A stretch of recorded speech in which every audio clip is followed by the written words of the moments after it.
All right, let's go. Ladies and gentlemen, up next, got a family member on the phone, host of the First Take on ESPN2. And from 10 a.m. to 2 p.m. Eastern every weekday, he hosts the ESPN Radio Afternoon Show. Weekdays from 1 to 3 Eastern. Let's get his expert opinion on what's going on in March Madness. I ain't really worried about that. I'm talking about the NBA, baby. Stephen A. Smith. Woohoo! What's going on, y'all? Stephen A. Yeah, man, March Madness is cool. Let's go and cover it briefly then, Stephen.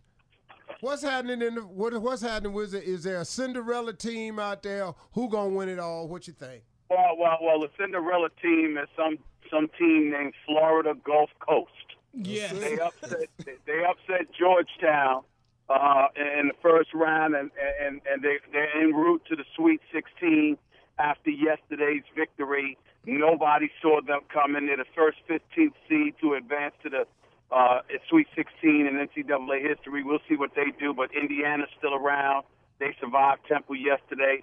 Kansas is around. They beat North Carolina. Louisville is around. They're balling. Michigan is not a team to be ignored.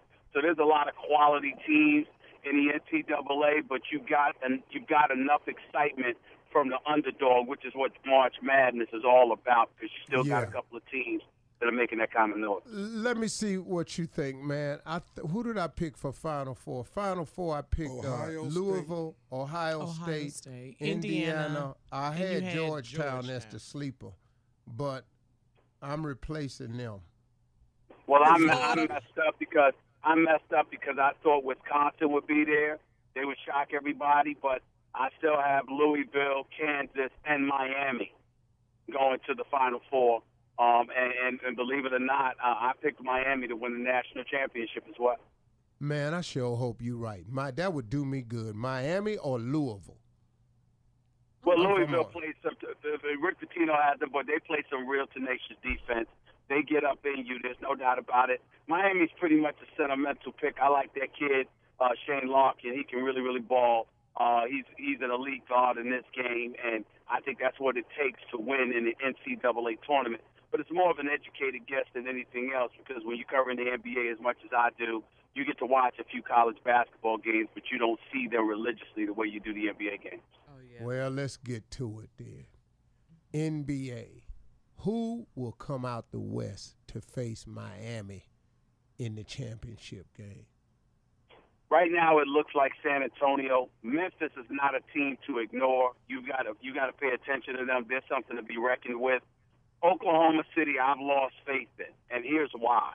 They have the talent, but at the same time, when you lose a stud like James Harden, who's now in Houston, balling, you have to remember that in order to offset that, Kevin Durant, who's a superstar of the highest order, has to step up and be more aggressive. I watched him against San Antonio a couple of weeks ago when they lost to San Antonio. Kevin Durant is the three-time league scoring champion, all right, and is the scoring leader right now, averaging more than 28 a game.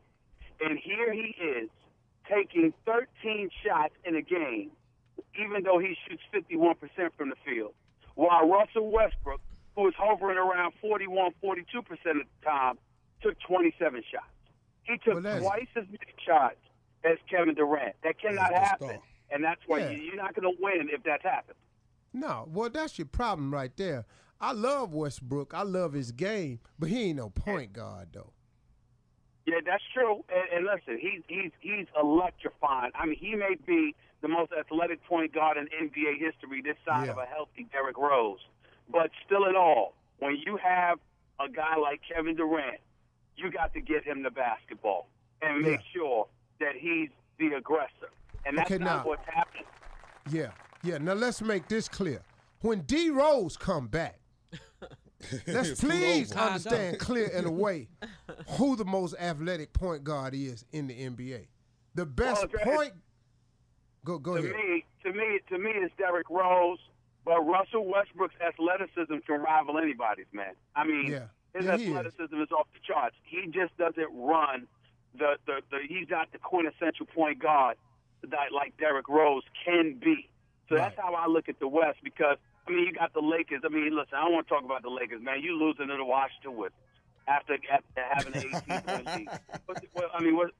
what's there to talk about? And in the East, you know, even though I expect Miami to make that kind of noise, I can't ignore the fact that Indiana, and you know, the Knicks have now won 4 in a row since Melo's come back. They beat Miami twice in the regular season. I don't see them beating Miami. Please don't get me wrong. I don't take drugs. I don't do that. So there's no way I would say. Hey, Stephen A. Smith, stay right there. Hey, man, stay right there. We coming right back. More with Stephen A. Smith right after this. Don't nobody go nowhere. And we're going to find out what's happening with Kobe. And then I'm going to make the announcement that the best point guard in the league is actually Chris Paul. I'm going to make that announcement. You just did. I'll say what I want to say. You're listening to the Steve Harvey Morning Show.